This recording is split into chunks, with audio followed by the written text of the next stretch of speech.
સુરત શહેરમાં માતા પિતા તેમજ હાઉસિંગ સોસાયટીઓ માટે બાળ સુરક્ષાના મુદ્દે લાલબત્તી સમાન કિસ્સો બન્યો છે।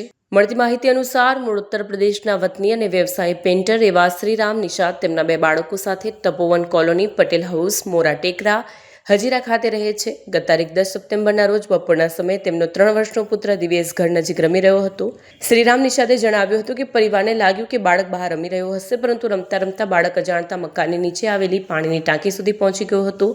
દુર્ઘટનાનું મુખ્ય કારણ એ હતું કે જે સ્થળે ટાંકી આવેલી છે ને જ્યાં રસ્તો પણ છે તે ટાંકીનું ઢાંકણ ખુલ્લું હતું। રમતા રમતા દિવ્યેશ આ ખુલ્લી ટાંકીમાં જઈ પડ્યો હતો। થોડા સમય બાદ જ્યારે બાળક ન મળતા પરિવારજનોએ તેની શોધખોળ શરૂ કરી। પિતાના ભાઈ સહિત પરિવારજનોએ બાળકની શોધ કરી, પરંતુ ક્યાંય પત્તો લાગ્યો ન હતો। આખરે જ્યારે પાણીની ટાંકીમાં તપાસ કરવામાં આવી ત્યારે દિવ્યેશ અંદરથી મળી આવ્યો।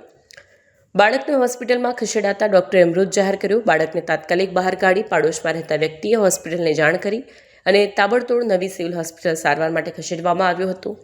જોકે હોસ્પિટલમાં ફરજ પરના તબીબોએ માસૂમ દિવ્યેશને મૃત જાહેર કરતા પરિવાર પર આપ તૂટી પડ્યું હતું।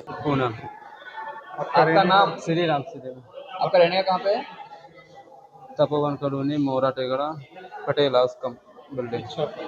मोरा। क्या हुआ थी, क्या घटना बनी थी? बच्चा नीचे खोलने के लिए आया, पानी का टांकी नीचे था, उसका ढक्कन नहीं लगा था बराबर, उसी में बच्चा गिर गया। फिर क्या हुआ? उसके बाद भाई हमारा ढूंढा, काफी देर नहीं मिला तो पानी की टांकी में कूद के फिर देखा। कैसे गया था बच्चा? तो खेल बगल में टांकी है, बगल से रास्ता है, तो ढक्कन उसका खुला क्या था। काम करते थे? पेंटिंग का। कितने साल हो? क्योंकि बच्चे का आपके बच्चे का नाम क्या है? दिवांश उम्र? 3 साल। कौन सा पुलिस स्टेशन? मोरा इच्छापुर। आपके कितने बच्चे थे? 2, एक यूपी लड़की। बिहार कहाँ के? यूपी। सूरत में बोलते हैं।